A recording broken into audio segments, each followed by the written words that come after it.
बिस्मिल्लाहिर्रहमानिर्रहीम। आज के टॉपिक क्वांटिटीज़ एंड यूनिट्स के साथ मैं दानियाल आरिफ एक बार फिर आपके सामने हाज़िर हूँ। और मैं हमेशा आपको लेक्चर की शुरुआत में आपको बताता हूँ कि हमारा जो टॉपिक हो, हमारे जो लेक्चर्स होते हैं वो सिर्फ समझाने के लिए नहीं बल्कि समझाने के साथ साथ इस बात पर भी फोकस करते हैं कि आपके पास जो मटेरियल आप नोट डाउन करना चाहें तो वो कर सकते हैं, और आप चाहें तो उसको पेपर में भी अटैम्प्ट कर सकते हैं। वो इस काबिल हैं कि आपको पेपर में अच्छे नंबर दिला सकें। तो स्टूडेंट्स, आज का जो हमारा टॉपिक है क्वांटिटीज़ एंड यूनिट्स, उसका जो हमारे पास मेन कंटेंट्स है उसमें सबसे पहले हम देखेंगे कि क्वांटिटी क्या होती है, डेफिनेशन ऑफ क्वांटिटी, फिज़िक्स की लैंग्वेज में क्वांटिटी क्या चीज़ होती है, और ये बेस और ड्राइव क्वांटिटीज़ क्या होती हैं। फिर उसके बाद हम देखेंगे यूनिट क्या चीज़ होती है, यूनिट की क्या डेफिनेशन होती है, और उसके बाद 3 किस्म की जो यूनिट्स हैं हमारे पास, बेस, सप्लीमेंट्री और ड्राइव्ड यूनिट्स, इनके बारे में हम इस टॉपिक में, इस लेक्चर में पढ़ेंगे। तो स्टूडेंट, सबसे पहले बारी आती है बेसिक डेफिनेशन एंड टाइप्स। तो फिज़िकल क्वांटिटी क्या है? तो आसान अल्फाज में अगर मैं उर्दू में आपको कहूँ तो क्वांटिटी का मतलब होता है मिकदार, और ऐसी मिकदार, ऐसी क्वांटिटी जिसकी बेस पर हम फिज़िक्स के लॉज को डिफ़ाइन कर सकें। मैंने आपको क्या बताया था कि फ़िज़िक्स में हम क्या कर रहे होते हैं, नेचर को पढ़ रहे होते हैं, नेचर के लॉज को पढ़ रहे होते हैं। और नेचर के लॉज का मतलब फ़िज़िक्स के लॉज, क्योंकि फ़िज़िक्स का मतलब ग्रीक ज़बान में होता है नेचर। तो नेचर के लॉज को पढ़ने के लिए कुछ मिकदारों की ज़रूरत होती है। उन मिकदारों को, उन क्वांटिटीज़ को हम कहते हैं फ़िज़िकल क्वांटिटीज़, क्योंकि फ़िज़िक्स से निकला है इसलिए फ़िज़िकल क्वांटिटीज़। अब स्टूडेंट्स, इस डेफिनेशन को आप अपने पेपर में लिख सकते हैं। और उसके बाद जब बारी आती है इनकी क्वांटिटीज़ की टाइप्स की, तो 2 किस्म की क्वांटिटीज़ हमारे पास मेन होती हैं। एक को कहते हैं हम बेस क्वांटिटी और एक को कहते हैं हम डिराइव्ड क्वांटिटी। स्टूडेंट्स, बहुत ही आसान अल्फाज में मैं आज आपको ये समझाऊंगा। आपने बहुत कंसंट्रेशन के साथ, बहुत आसानी के साथ आपने इस बात को समझना है कि बेस और डिराइव्ड क्वांटिटीज़ में क्या फ़र्क होता है। बहुत इजी, बहुत आसान कॉन्सेप्ट के साथ हम इस टॉपिक को देखेंगे। और आज उम्मीद है इंशाल्लाह आज के बाद आपको कभी भी इस टॉपिक के अंदर कोई मुश्किल दरपेश नहीं आएगी। स्टूडेंट्स, बात करते हैं पहले बेस क्वांटिटी की। तो those physical quantities in terms of which other physical quantities are defined are called base quantities. In easy words, those physical quantities for which there is no need of other quantities to describe are called base quantities। Students, बहुत आसान अल्फाज में मैं आपको उर्दू में बताऊं तो ये बनता है कि ऐसी क्वांटिटीज़ जिसको डिफ़ाइन करने के लिए किसी दूसरी क्वांटिटी का इस्तेमाल ना करना पड़े, किसी दूसरी क्वांटिटी को यूज़ ना करना पड़े, तो ऐसी क्वांटिटीज़ हमारे पास बेस क्वांटिटीज़ कहलाती हैं। हो सकता है कि अभी आपको थोड़ी सी प्रॉब्लम हो रही हो कि क्या मतलब कि ऐसी कोई क्वांटिटीज़ जिनको इस्तेमाल करने के, जिनको बताने के लिए दूसरी क्वांटिटी का इस्तेमाल ना करना पड़े, तो वो कौन सी क्वांटिटीज़ होती हैं कि जिनको बताने के लिए दूसरी क्वांटिटीज़ का इस्तेमाल करना पड़ता है, तो उसको भी हम देखेंगे। तो अभी आपने ये समझना है कि लेट्स सपोज़ अगर मैं आपको टाइम की बात करूं कि भाई आपसे पूछूं कि इस लेक्चर को स्टार्ट हुए कितना टाइम हो चुका है या इस लेक्चर को ख़त्म होने में कितना टाइम बाकी रह गया है, तो आपने सिंपल मुझे क्या बताना है, सर 5 मिनट रह गए हैं, या तो 15 सेकंड हो चुके हैं, या 1 आवर 1 घंटा हो चुका है, या फिर 2 साल लगेंगे मज़ीद। तो टाइम बताने के लिए आपको सिर्फ एक क्वांटिटी, एक मिकदार, एक मैग्नीट्यूड और एक यूनिट चाहिए। इसके अलावा कोई दूसरी क्वांटिटी का इस्तेमाल करने की ज़रूरत यहाँ आपको नहीं पड़ रही, इसलिए टाइम जो है वो क्या है, एक बेस क्वांटिटी है। बात करूँ डिस्टेंस की, तो स्टूडेंट मैं कहता हूँ जनाब के एक पॉइंट, मिसाल के तौर पर कि यहाँ से लेकर नाज़िमाबाद तक का फासला कितना है, आपने कह दिया 5 किलोमीटर या 15 मीटर या 12 इंचेस या 10 सेंटीमीटर, या 2 पॉइंट्स के दरमियान फासला कितना है, इतना सेंटीमीटर, इतना इंचेस, इतना मीटर। तो सिर्फ मैग्नीट्यूड और यूनिट लगाने से आपका डिस्टेंस पूरा हो गया। यहाँ पर आपको टाइम का इस्तेमाल नहीं करना पड़ा, ना यहाँ पर आपको मास का इस्तेमाल करना पड़ा। सिर्फ एक मैग्नीट्यूड बताकर आपने यहाँ पर अपने डिस्टेंस की बात को कंप्लीट कर लिया। इसका मतलब डिस्टेंस भी क्या हुई, बेस क्वांटिटी हुई। बात करते हैं मास की। मास जो है, जब मैं आपसे पूछता हूँ तो याद रखिए मास और वेट, इन दोनों में फ़र्क है। मास के अंदर ग्रेविटी शामिल नहीं होती, जबकि वेट के अंदर ग्रेविटी का शुमार हो जाता है। तो अब इस वक्त हम मास की बात कर रहे हैं, द अमाउंट ऑफ मैटर, कि कितना मैटर किसी भी बॉडी के अंदर कॉन्सेंट्रेटेड है, इसको कहते हैं मास। तो जब आपसे मास पूछा जाता है तो आप सिंपल कहेंगे 5 kg या फिर 10 ग्राम या 100 mg, 100 मिलीग्राम। तो अगर आप देखें तो इसके अंदर भी सिर्फ 5 और एक यूनिट मिलाकर आप मास को मुकम्मल डिफ़ाइन कर रहे हैं। इसको डिफ़ाइन करने के लिए ना आपको डिस्टेंस का इस्तेमाल करना पड़ा, ना आपको टाइम का इस्तेमाल करना पड़ा। तो इसका मतलब क्या है, मास भी एक बेस क्वांटिटी है। ओके स्टूडेंट्स, अब आ जाते हैं ड्राइव क्वांटिटीज़ पर। तो यकीनन ड्राइव क्वांटिटीज़ जो है वो बेस क्वांटिटीज़ के बिल्कुल बरक्स होंगी। ड्राइव क्वांटिटीज़ वो क्वांटिटीज़ होती हैं जिनको डिफ़ाइन करने के लिए आपको बेस क्वांटिटी का इस्तेमाल करना पड़ता है। हमने क्या कहा था, बेस क्वांटिटी के अंदर आपको किसी और क्वांटिटी का इस्तेमाल करना नहीं पड़ेगा, जबकि ड्राइव क्वांटिटी के अंदर आपको दूसरी क्वांटिटी का या बेस क्वांटिटीज़ का इस्तेमाल करना पड़ता है, तब जाकर वो क्वांटिटीज़ बन पाती हैं, इसलिए हम उनको ड्राइव्ड क्वांटिटीज़ बोलते हैं। ओके स्टूडेंट्स, और जो उनके यूनिट्स होते हैं वो भी ड्राइव्ड यूनिट्स कहलाएंगे। मिसाल के तौर पर मैं आपसे बात करूँ वेलोसिटी की। वेलोसिटी का मतलब होता है डायरेक्शन के साथ स्पीड, ठीक है। अब सपोज़ करें स्टूडेंट्स, हमारे पास दो पॉइंट्स हैं ए और बी, और मेरे पास दो बॉडीज़ हैं, एक का नाम है 1, एक का नाम है 2। मैं आपको कहता हूँ कि 1 और 2 ने दोनों ने ए से लेके बी तक का सफ़र तय किया, तो क्या आप मुझे ये बता सकते हैं दोनों में से किसकी स्पीड या किसकी वेलोसिटी ज़्यादा थी? नो, आप ये बात नहीं बता सकते, क्योंकि दोनों ने डिस्टेंस तय किया। हो सकता है कि इसने पहले तय कर लिया हो, या हो सकता है इसने पहले तय कर लिया हो। अगर मुझे दोनों का टाइम नहीं पता होगा तो मैं वेलोसिटी सिर्फ डिस्टेंस से डिफ़ाइन नहीं कर सकता।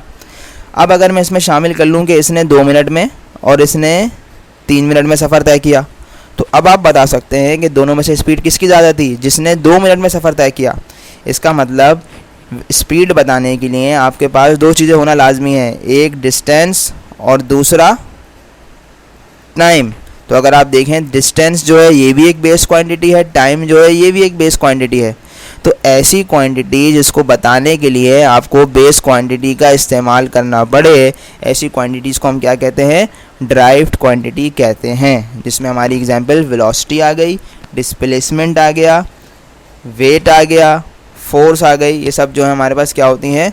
ड्राइव्ड क्वांटिटीज़ होती हैं। सॉरी, डिस्प्लेसमेंट यहाँ पर शामिल नहीं है, डिस्प्लेसमेंट का शुमार ड्राइव क्वांटिटी में नहीं होता। वेलोसिटी ओके है, वेट ओके है, फोर्स भी ओके है, जबकि डिस्प्लेसमेंट ड्राइव क्वांटिटी में शामिल नहीं होता। ओके स्टूडेंट्स, थोड़ी बहुत इसमें कन्फ्यूजन हो जाती है, इसलिए मैं हाथ के हाथ इस चीज़ को सही कर देता हूँ। इस सब को इरेज कर देते हैं, इरेज ऑल लिंक, और यहाँ से ऑप्शन ले लेते हैं पेन का। बढ़ते हैं अपने नेक्स्ट स्लाइड की जानिब। उम्मीद करता हूँ आपको बेस और ड्राइव क्वांटिटीज़ का जो कॉन्सेप्ट है ये तो क्लियर हो चुका होगा। अब आ जाएं यूनिट्स पर। जनाब, यूनिट्स क्या चीज़ होती है? यूनिट किसे कहते हैं? तो याद रखें, किसी भी कांस्टेंट मैग्नीट्यूड को हम उठा लेते हैं। मिसाल के तौर पर हमने चीनी का एक ख़ास किस्म का बर्तन लिया, उसमें चीनी भर ली और कह दिया जनाब आज से ये 1 kg है, ठीक है। और उस 1 kg की बुनियाद पर हम बाकी तमाम सेम नेचर की, यानी कि अगर सॉलिड चीज़ें हैं बहुत सारी, उनको भी उसी बेस पर हम मेजर करेंगे। तो इसको कहते हैं जनाब हमने एक यूनिट डिफ़ाइन कर दिया। देखें, सबसे पहले तो किसी को नहीं पता था कि 1 kg कितना हुआ करेगा, या 1 लीटर कितना होगा, या 1 मिलीग्राम कितना होगा। ये तो हमने और आपने खुद बनाया है, या किसी साइंटिस्ट ने या किसी इंसान ने खुद बनाया है। उन्होंने क्या किया है, एक इक्विपमेंट लिया, एक जार लिया, या एक बाल्टी ली, या फिर एक बकेट लिया, कुछ भी लिया, उसके अंदर एक ख़ास अमाउंट भरा और फिक्स कर दिया जनाब कि आज से इतना अमाउंट जो है वो 1 kg कहलाएगा। तो ये हमने एक यूनिट डिफ़ाइन कर दिया। तो unit is the quantity of constant magnitude. एक कांस्टेंट मिकदार को जो है ना वो क्वांटिटी होती है जिसको हम मेजर करते हैं, और तमाम मैग्नीट्यूड्स को मेजर करने के वो काम आता है। तो अगर आप किसी मैग्नीट्यूड को डिफ़ाइन करना चाह रहे हो कभी भी, तो आपके पास दो चीज़ें लाजमी होनी चाहिए, एक तो न्यूमेरिकल और दूसरा यूनिट। मिसाल के तौर पर अगर आपने डिफ़ाइन करना है चीनी कितने मैग्नीट्यूड में, कितने मिकदार में है, तो आप सबसे पहले लिखेंगे उसका न्यूमेरिकल वैल्यू, लेट सपोज 5, और फिर उसका एक यूनिट लगा देंगे 5 kg। इसका मतलब ये है कि अगर किसी ने कहा हुआ था कि भाई एक बकेट में अगर इतनी चीनी होगी तो कहलाएगी 1 kg, ठीक है। तो अगर आपके पास चीनी 5 kg है तो इसका मतलब इस जैसी 5 बकेट की चीनी मौजूद है आपके पास, ठीक है स्टूडेंट्स। तो उम्मीद करता हूँ आपको यूनिट की डेफिनेशन भी सही तरह से समझ आ गई होगी। इसको मिटा देते हैं और आ जाते हैं दोबारा पॉइंटर की जानिब। अब स्टूडेंट्स, यूनिट्स का एक सिस्टम है, एक नहीं बहुत सारे सिस्टम्स हैं जिनको मुख्तलिफ़ कंट्रीज़ फॉलो करती हैं, जिसमें पाकिस्तान जो है वो इंटरनेशनल सिस्टम ऑफ यूनिट को फॉलो करता है, जिसको SI भी कहा जाता है, और बेशतर ममालिक जो हैं इसी सिस्टम को फॉलो करते हैं। इसके अंदर जो यूनिट होते हैं वो डिस्टेंस के लिए हम मीटर का इस्तेमाल करते हैं। आपको पता है डिस्टेंस के लिए हम मीटर भी इस्तेमाल कर सकते हैं, किलोमीटर भी इस्तेमाल कर सकते हैं, इंचेस भी इस्तेमाल कर सकते हैं, सेंटीमीटर भी यूज़ कर सकते हैं। लेकिन SI सिस्टम के तहत हमेशा हम डिस्टेंस को किस में नोट करेंगे? मीटर के अंदर, मास को हमेशा किलोग्राम के अंदर, टाइम को सेकंड के अंदर, करंट को एम्पियर के अंदर, टेम्परेचर को केल्विन के अंदर, और लाइट इंटेंसिटी को कैंडेला के अंदर, ल्यूमिनोसिटी को जिसे कहते हैं कैंडेला के अंदर। इसको MS के सिस्टम भी कहा जाता है। MS के सिस्टम इसलिए कहा जाता है कि M से मीटर, S से सेकंड, K से किलोग्राम और A से एम्पेयर, इसलिए इसको MSKA भी कहा जाता है। और अगर बात की जाए SI सिस्टम की तो बहुत ही आसान 3 किस्म के यूनिट्स हमारे पास पाए जाते हैं, बेस यूनिट्स, सप्लीमेंट्री यूनिट्स और ड्राइव यूनिट्स। इनको देखते हैं। तो जनाब बेस यूनिट्स की बात जब की जाए तो the SI units are based on 7 fundamental quantities and their units are called base units. तो SI यूनिट्स जो हैं वो 7 फंडामेंटल क्वांटिटीज़ पर बेस करते हैं और उनके यूनिट्स जो हैं वो बेस यूनिट्स कहलाते हैं। स्टूडेंट्स ये चार्ट आपने अच्छे से देख लेना है, क्योंकि एग्जाम्स में अक्सर आपसे ये पूछा जाता है, या तो MCQs में या फिल इन द ब्लैंक्स में या फिर किसी भी जगह पर आपको ये इस्तेमाल करना पड़ सकता है। तो आपने इन 7 बेस क्वांटिटीज़ का नाम और इनका यूनिट हमेशा याद रखना है। Length SI unit metre, mass SI unit kilogram, time second, temperature kelvin, electric current ampere, amount of substance mole, luminous intensity candela. ठीक है स्टूडेंट्स, ये 7 बेस क्वांटिटीज़ हैं जिनकी 7 बेस यूनिट्स भी हैं हमारे पास। और आप देखें तो लेंथ को मैं किलोमीटर में भी नाप सकता हूँ, सेंटीमीटर में भी, लेकिन यहाँ मीटर लूँगा हमेशा। टाइम को मिनट आवर में भी ले सकता हूँ, लेकिन हमेशा सेकंड लूँगा। ठीक है, टेम्परेचर में सेंटीग्रेड फ़ारेनहाइट में भी नाप सकता हूँ, लेकिन हमेशा जब मैं SI सिस्टम यूज़ करूँगा तो केल्विन यूज़ करूँगा। ओके, अब बारी आती है सप्लीमेंट्री यूनिट्स की। तो in addition to 7 base units 2 supplementary units for plane angle and solid angle are adopted. Base units के साथ साथ दो और यूनिट्स इस्तेमाल किए जाते हैं जिनको हम सप्लीमेंट्री यूनिट्स कहते हैं। और ये जो डायमेंशनल लेस होते हैं, इनका कोई डायमेंशन नहीं होता। और डायमेंशंस क्या चीज़ होती हैं, इसके लिए मैंने एक लेक्चर रिकॉर्ड कराया हुआ है, आप वहाँ जाकर देख सकते हैं कि डायमेंशन क्या होती हैं। लेकिन ये जो 2 सप्लीमेंट्री यूनिट्स हैं इनका कोई डायमेंशन नहीं होता और इनको अक्सर इस्तेमाल किया जाता है बेस यूनिट्स के साथ, ताकि कोई ड्राइव यूनिट बनाया जा सके। याद है ना स्टूडेंट्स, ड्राइव यूनिट कैसे बनते हैं, जब किसी दूसरे यूनिट का इस्तेमाल करके बनाया जाए। तो किसी बेस यूनिट के साथ कभी कभार कोई सप्लीमेंट्री यूनिट लगाकर हम ड्राइव यूनिट बना लेते हैं इंटरनेशनल सिस्टम यानी कि SI सिस्टम के अंदर। 2 किस्म के सप्लीमेंट्री यूनिट्स हैं स्टूडेंट्स हमारे पास। पहला है हमारे पास रेडियन।